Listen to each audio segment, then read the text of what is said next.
Now, I'm not sure if you're overly interested in looking at that fallen tree there and its 3 stalks, but yeah, I'm going to use it as a seat and start out this video. So I have an idea for a video today in which I want to share with you my thoughts on why you should never do reviews of products on your YouTube channel in return for the product or a reimbursement financially, unless it's very specific situations. There are times when it will work, but more often than not, it's actually a bad idea in my opinion. And in this video, I'm going to share with you exactly why, and specifically focus on examples where I did it completely wrong and a few times where I got it right. When it comes to reviewing products, you might think it's great to get stuff sent to you and you've got these fresh boxes of new goods that might be of interest to you and you're looking forward to getting them unboxed and making the review and getting, attracting people to your channel and all that.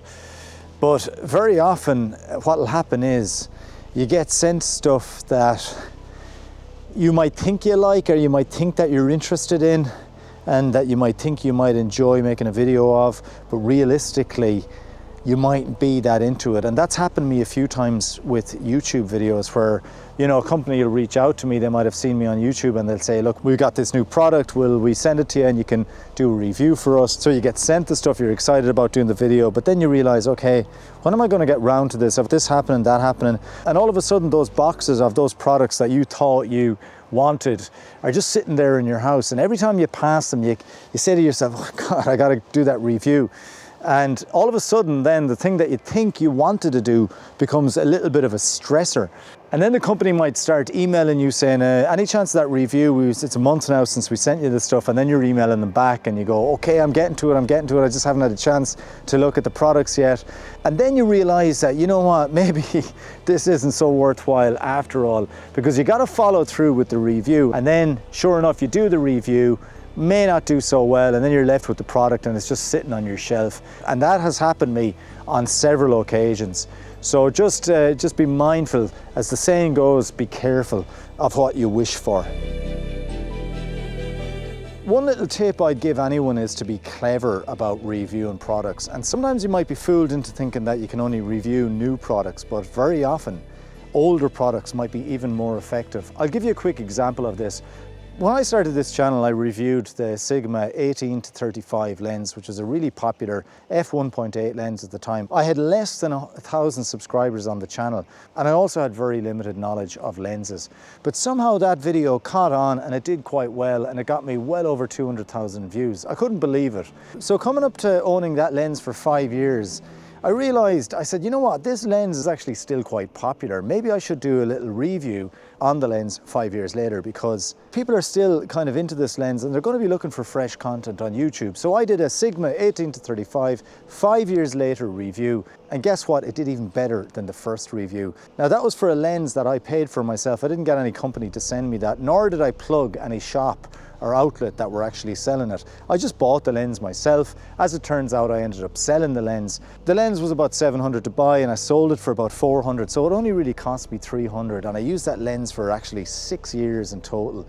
And I made money on YouTube from the views off that lens, plus actual Amazon affiliates income as well there. So that was very, very clever reviewing on my behalf. And unfortunately, not all my YouTube channel is that successful. Now going forward with my YouTube channel, I really do want to kind of keep it going, and I want to get more videos out there. And it's not easy for me because I'm a full-time videographer too as well, and it can be quite difficult to be productive at YouTube all the time. So I need to be really valuable with my time, and when I look back at the reviews I've done over the years, I'm kind of saying, like, were they worthwhile? Even if they got a few views, I'm finding myself just saying, would I have been better off putting that time into something else? YouTube videos take a whole lot of time, and unfortunately a lot of reviews go out of date. So something that takes you hours and hours to film and edit, maybe 2-3 days, even like there's reviews I've done that's taken 2 weeks. But if you look back, the product may no longer be relevant, and it might go out of date and nobody's going to be looking for it. So just make sure that if you are reviewing something, see will it actually stand the test of time and last for a while, because products come out and then they're updated very, very quickly, and then you go, okay, right, that was a waste of time. So be clever in what you pick on reviewing and say to yourself, right, this is going to be around for a while. I'm going to give this a shot. Now, if you're a really productive YouTuber and you're just churning out content on a weekly basis and you're very productive, that's kind of less relevant. But if you're like me and you have a lot going on in your life where your time is very, very precious, make sure that if you do decide to review something, that it's going to be worthwhile and it's going to stick around. Why is it that every time I go out with the camera, the sun goes in and it goes dull and it's threatening to rain? So is there a better way of approaching a review when you think that maybe reviewing the product might be the best idea? Well, let me tell you a quick story. About 2 years ago, iFootage asked me if I was interested in reviewing their car mount system, in which you would actually, through a suction cup bracket system, affix your camera to the car. It was worth about 12 or 1300 euro, a valuable product. I said, you know what, I can actually use this both for my personal videos and also for work as well. And it was something that I was interested in. So I checked it on YouTube and I saw that one other YouTuber had received it already, and he was is a very successful YouTuber. He has 400,000 subscribers. And I noticed that his review of this product only had like 2,000 views after about a month of being online. So I said to myself, what's the point in me reviewing this if a more established YouTuber hasn't got that many views on the video? So what I did instead of reviewing the product was I decided to do a bit of a tutorial about filming yourself driving in your car, giving away some of my best tips that I've known over the years, and I featured the product in the video quite heavily, but in a way that was actually kind of genuine. Even though the video was slow at the start, I thought it mightn't have been worthwhile. It's now got about 130,000 views. It's a fairly engaging video. People seem to like it, and it's done fairly well for my channel. So sometimes you're better off not actually reviewing the product, but building it into a video in which it's a more worthwhile experience, not only for you, but for the viewer as well. Because let's be honest, a lot of people aren't searching for these products, and it's going to be more worthwhile to your brand that's sending you the product if they end up getting more eyes on their product. It's maybe a form of interruptive marketing, but it works better. So think about that the next time you get something sent to you. Instead of doing, a straight up review, which may get not that many views, not that many people might be looking for it, maybe do a cool video which features the product instead. So let me just get a shot of this awesome fungus that's here with my Osmo Pocket 3. Wow, look at that. Speaking of the Osmo Pocket 3, which I've got in my hand, there are times when you're just better off buying something of interest to you and, reviewing it that way. Now, I bought this Osmo Pocket 3 because I genuinely thought it was a nice thing to buy. I said I'm going to use this, but I also bought it with the intention of doing a review on YouTube, and I did just that. Now, I did one or two other videos that didn't do as well, but the review I did of it, it got me new subscribers, it got views, it earned a bit of money. So basically what I'm saying is sometimes you're better off just buying something to review it rather than hoping to get something sent to you. It might be more applicable to your channel, like in this case with the Osmo, which is of interest to me. So yeah, I bought the Osmo Pocket 3 and I've got it with me on this little video today because I want to try out some gadgets that I got for it, which are right here. These are from Freewell. These are some new lenses. So there's an anamorphic lens in here. There's also a sort of a wide angle lens, and there's a close-up macro lens. This is the wide angle lens that Freewell have for the Osmo Pocket 3. And if you take off one part of it, you will then have a macro lens. And the macro lens is does it work?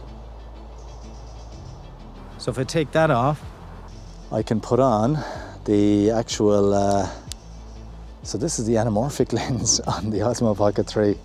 I'm wondering what kind of depth of field this will create, the shutter test there. Now it's quite dark here. I probably don't need this ND filter, but it probably will give me a bit more motion blur. I can see that already. So there's 3 ND filters. I'm sure it's a 16, 32 and 64. In this case, I'm receiving these off Freewell. I said, look, I'm going to feature these in a few videos.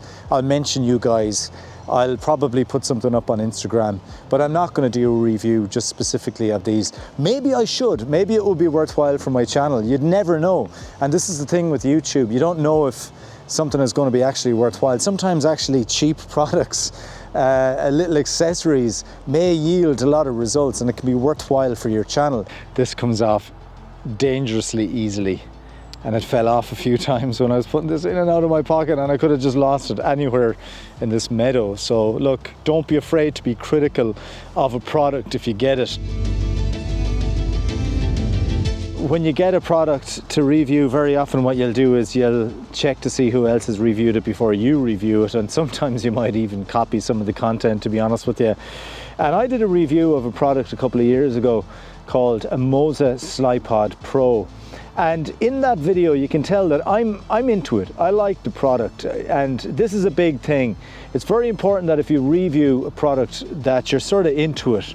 And if you're not into it, you probably shouldn't do the review. But anyway, to make a long story short, I did the review of the product and I watched a few other reviewers, and I couldn't help but notice that all of these reviewers that had reviewed the product, 7 or 8 of them that had their videos uploaded before I did, I noticed that they all spoke very positively about the product, and they didn't mention one big thing that was wrong with that slider, and that was the wobble that slider did in its slide. Now, I actually still spoke positively about the product, and I thought overall it was good, but that this was a bit of an issue in certain situations.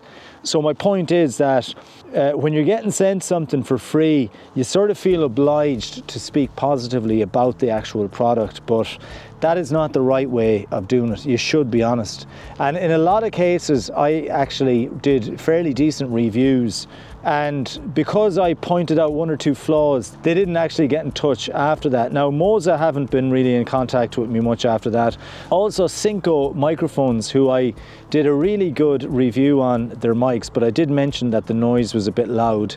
So they sent me a product for 130 euros worth. I did a big review. I also sent them some really nice images that they got serious views out of. One of their Instagram posts got like 7,000 likes using one of my images. So I also linked to their websites and all that, and their products, their Amazon pages in my reviews and all that. And all I got out of it was a set of microphones that are just sitting on my shelf that I've never used. Maybe a couple of subscribers, maybe a little bit of Google AdSense, but really for the work I put into it, you know, I got a pretty bad deal. So it just seems a bit kind of shitty at times, and you will notice these reviews will actually kind of make you lie a little bit. So don't fake it. And you can see that constantly throughout videos, people faking their reviews. I came to the woods today thinking that I would get lovely light with the sun coming through the trees, but look how dark it is. I'm actually at ISO 3200 and I'm only at f2.8. It's dark. That's what happens in Ireland. There's so much growth on the leaves that it doesn't let in any light. And I have to wear my baseball hat like this, because if I wear it like this, it's going to lose my face here in the R5C and you're going to have the background focused. Well, it's got me this time actually. Good. One thing that's been a big problem for me, and it's caught me out on several occasions, and it's something that has really put me off doing reviews again, and that is actually accepting a product for a review that you don't know that much about. And what I mean by that is you don't actually understand the product that well, or maybe the actual category that the product is in that well. One example of this is computer monitors, color grading monitors. I decided to review monitors a few times for BenQ, who were more than happy to send me the monitor. And the first time they were sending me a monitor, I said to them, I said, look, I am not your guy. I do not understand color monitors. I've owned a Mac all my life. I've done everything on Macintosh screens. I don't do calibration or any of that. But BenQ said to me, you are exactly the type of person we want to review the product. We want the average, everyday, you know, photographer, designer, whatever, creative person that doesn't want to get into too much technical stuff. Please review, we'll happily send it to you. So 1,100 euros worth of a monitor was sent to me. I decided to get stuck in, and then I get all these comments from these little smart arse experts, keyboard warriors, and that you know, before you review a product you should know all about it. And I feel like saying to them, well, why don't you review the damn thing in that case? I was sent this product because I was asked to review it. I felt like that it was something useful to me and I decided to do a review. As it turns out, some of those videos did okay and not all the comments were bad. I wouldn't actually change anything. I wouldn't go back in time and not do the review. I learned from them. But going forward, I think if BenQ or some other monitor brand was to send me a monitor in return for a review, I would actually build it into a tutorial or something in which I would focus on, you know, what the monitor is good for rather than a direct review. That won't be what a lot of people are looking for though, because a lot of people are going to be actually searching for specific reviews on those monitors. So it's not ideal always. So sometimes what you could do is do a little mini review of the monitor baked into a longer video about color grading or something like that. Because going forward, I don't think I'm going to accept products that I don't know much about anymore, because you just leave yourself wide open for criticism. It's going to kind of hurt your self-esteem as a creator, and it's going to make you feel a little bit inferior when you've all these kind of, you know, internet smart arses leaving you criticism, because YouTube is full of that, let's be honest. When I look back at the videos I've done on my YouTube channel over the last 10 to 12 years, the ones that kind of stand out and stick in my memory are the ones where I just decided to do something creative myself other than a review. They're the ones that have actually stuck with me. And to be honest with you, a lot of the reviews, like the older ones, kind of when I think about them, they make me cringe a little bit, and I don't really want to look back on them. And when I get comments left on old videos as well, old reviews, and people, you know, asking me questions and stuff, I just don't feel like replying to them. But if I get a comment on an older video where I did something creative, or, you know, a short movie that I made. I have a movie that's 11 years old on YouTube now, and it's still actually raking in views. It's got over 4 million views, you know, and I still like going back and checking on that movie, seeing who's commenting, seeing what kind of views it's getting, and the engagement there. And that gives me a sense of achievement and joy, whereas some of the older reviews, you just remember back to a time when you were just kind of reviewing it. You don't want to dwell on it, you want to kind of forget about it and move on. So just bear that in mind, that the stuff that you want to make yourself is the stuff that you'll always look back on, the stuff that will stick in your memory, and the thing that you enjoyed doing. That's about as much as I can share with you right now on reviews, guys. I do hope you got something out of the video. Thanks for watching if you did, and if you want to subscribe to the channel if you haven't already, please do. And leave a thumbs up for the video and a comment as well. Let me know what you think of reviews and what way you would approach them. So I'm gonna get a coffee now and go to the gym, and until the next video, I will see you. Take care.